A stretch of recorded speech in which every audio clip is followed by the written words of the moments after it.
Hello, it's Automation Coach, and in this video, we're looking at an advanced prompting technique in ChatGPT called leveraging context. What is leveraging context? Well, it helps you get faster and better replies.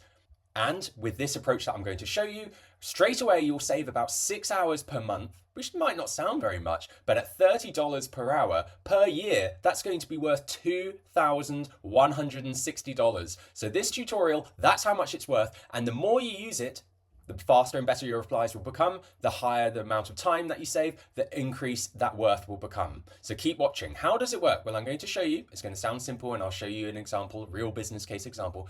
Leveraging context means giving ChatGPT background, information to help respond to your queries better than just generic prompts.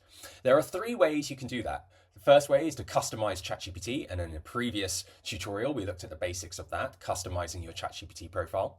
The second approach, which we're going to look at today, is using the same chat thread. And the third approach is to create a custom agent. That's for when you have multiple tasks that are similar, where the same background would be relevant to each task. But today we're going to look at using the same chat thread. And after we've done that, how to rename a thread for easy search so that you can keep coming back to it. The example we're going to use today is from a real business where it's going to help you reply to an email. So this is going to include some corporate jargon, and let's imagine that we're a business that works with an advertising agency, and the advertising agency is a bit disappointing and we're not very happy with the results that they're getting. This is display advertising on a website. So I want them to write, I'm going to name the agency, write me an email to Publift Media Agency, whom we work with, complaining that our page RPM has dropped.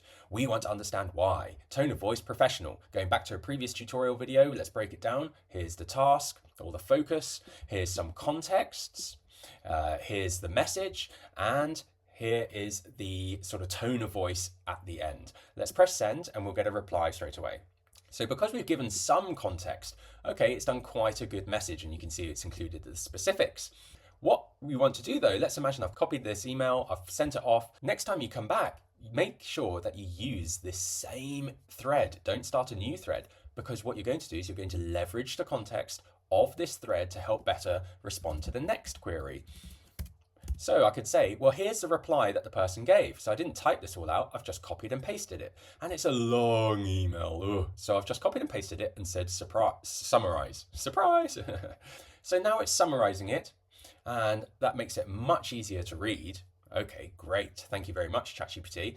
And imagine now I have emailed again, or there's a bit more back and forth. If I keep coming back to this thread here, this ChatGPT thread, I can leverage the context of the whole conversation to help me understand even more. So let's say I didn't really like his email, and I said end the conversation with a polite rebuttal saying we're going ahead with something that we're experimenting with.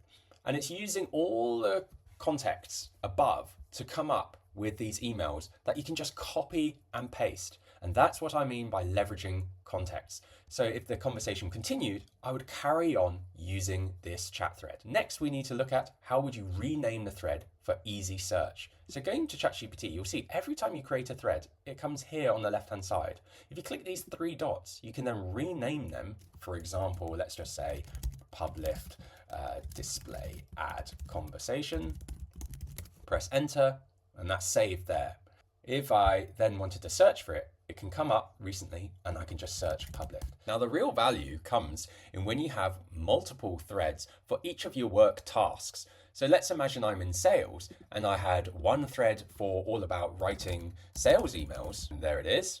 And I would rename that, let's say, writing sales emails. And let's just say I developed that thread to keep writing sales emails to multiple people. So all I had to do was just type in an email address and it would create a whole email for me. And I keep using that thread over and over again. But then also, let's say I had another one for follow-up email sales. Equally, I could just copy and paste an email into here, and after a while it would start to always do the same thing for me. So I'd call this one follow-up sales email.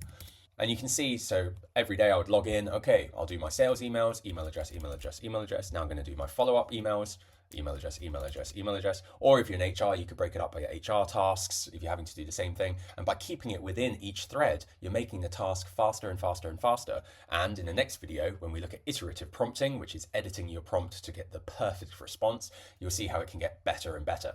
If you enjoyed this video, please come to my Automation Coach School, community and online course where you can sign up and get lots of tutorial videos all about ChatGPT, taking you from beginner to pro.